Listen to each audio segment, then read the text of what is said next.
ओम नमो भगवते वासुदेवाय। नमस्कार दोस्तों, आज के इस वीडियो में हम सुनेंगे ज्येष्ठ माह महात्म्य के 8वें अध्याय का पाठ। इन पाठ के श्रवण मात्र से ही मनुष्य या फिर अन्य जीव जंतु सभी का उद्धार हो जाता है। सनातन धर्म में हर माह की विशेष महत्ता बतलाई जाती है। इन माह की महत्ता के आधार पर ही प्रत्येक मनुष्य को अपने जीवन का आचार और विचार तय करना चाहिए। जो व्यक्ति इन नियमों का पालन कर लेता है उन्हें सर्वस्व सुख की प्राप्ति हो जाती है। जो भी प्राणी इन नियमों की अनदेखी करता है या फिर इन्हें नज़रअंदाज कर देता है, उनके जीवन में अनेक प्रकार के कष्ट एवं पीड़ाएं दस्तक देती रहती हैं। आज के इस वीडियो में हम सुनेंगे गौरी व्रत की महिमा। जो व्यक्ति भी इन्हें भली भांति पालन कर लेता है उनके जीवन में सभी प्रकार के सुख प्राप्त होते हैं, सौभाग्य की वृद्धि होती है, अखंड सुख मिलता है तथा जीवन पर्यंत तक हर दुख का निवारण होते रहते हैं। आइए भगवान श्री हरि के चरणों पर ध्यान करते हुए आज के इस महात्म्य को हम आरंभ करते हैं। बोलो भगवान श्री हरि की जय, स्वामी नारायण की जय। ज्येष्ठ माह के महात्म्य को सुनते हुए जब सभी ऋषियों ने पुनः से स्कंद महाराज जी से कहा, हे महामुनि, आप तो सर्वज्ञानी हैं और सभी कुछ से अवगत भी हैं, अर्थात हमें भी उन सुखों से आप वंचित न करें। इस सुख को हमें भी आप देकर तृप्ति प्रदान करें। मन में तीव्र ही अभिलाषा और अधिक जानने की हो रही है। ऋषियों के इन कथन पर स्कंद मुनि कहने लगे, हे मुनियों, मैं इसी संदर्भ में पूर्व काल की एक अति ही उत्तम वार्ता बतलाता हूँ। यह तब की बात है जब हिमवान नाम का पर्वतों का एक राजा था। यह हिमालय अत्यंत ही दिव्य और शक्तिशाली पर्वत के रूप में जाना जाता था। ध्यान, ज्ञान और मोक्ष का यह केंद्र था। हिमवान की पत्नी बड़ी ही सुंदर अंगों वाली, तीक्ष्ण नयन नक्श वाली थी। उसका नाम मेनका था। हिमवान सभी सिद्धियों से युक्त था, परंतु फिर भी वह अंतःकरण से अत्यंत ही दुखी था। कारण सिर्फ एक ही था, संतानहीन होना। इस संतान प्राप्ति के लिए पति और पत्नी दोनों ने अनेक प्रकार के व्रत रखे, दान पुण्य किया, परंतु फिर भी उन दोनों को संतान की प्राप्ति नहीं हुई। एक दिन राजा हिमवान ने मेनका को पास बुलाया, कहा, धिक्कार है ऐसे जीवन पर जिसमें संतान का सुख ही न हो।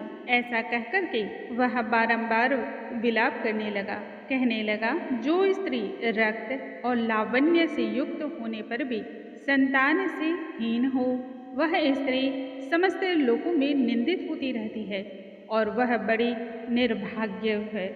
हे सुचित स्मृति, तुमको देखकर सदा मुझे अत्यधिक संताप होता रहता है। इसलिए मैंने प्रण किया है कि अब से मैं कभी भी तुम्हारे मुख के दर्शन नहीं करूँगा। अपने स्वामी हिमवान के मुख से इस प्रकार के वचनों को सुनकर के मेनका को उसी प्रकार से आघात हुआ जैसा वायु के आघात से केला एवं वज्र के आघात से पर्वत गिरते हैं।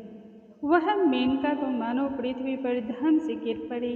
विलाप करती हुई भगवान श्री विष्णु की शरण में चली गई। उस समय मेनका का पूरा शरीर एक पर्वत की भांति ही स्थिर पड़ चुका था, जिसमें न तो प्राणों का कोई नामो निशान दिखाई दे रहा था, न ही उस पर किसी भी बात का कोई प्रभाव अन्य पड़ रहा था।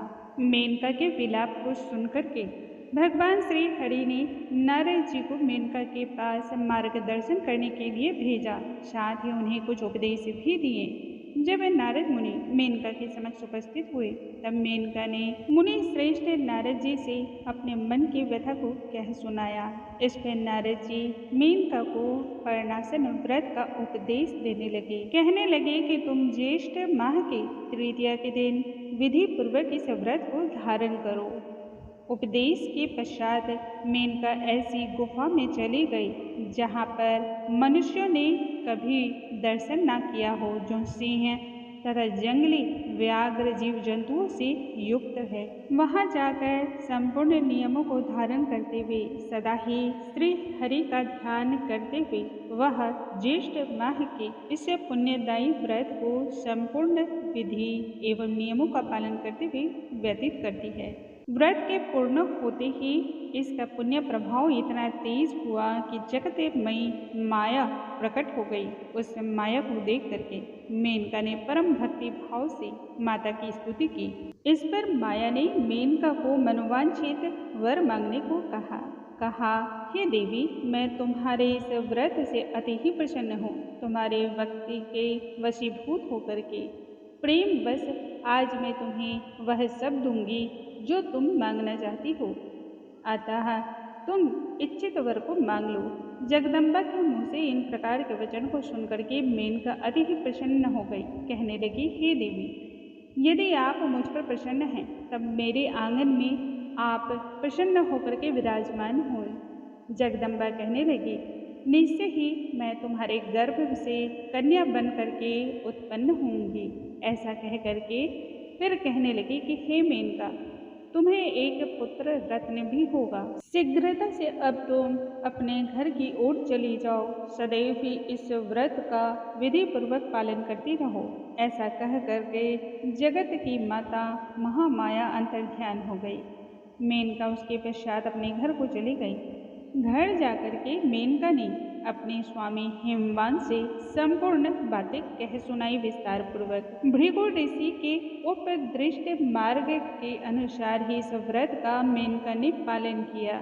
जल्द ही प्रकृति उन दोनों की गोद में लहलहाने लगी। मेनका की गोद में माँ भगवती ने अपने स्थान को ग्रहण कर लिया। मेनका गर्भवती हुई और वशिष्ठ ऋषि ने आकर के मेनका का पुंसवन संस्कार कराया।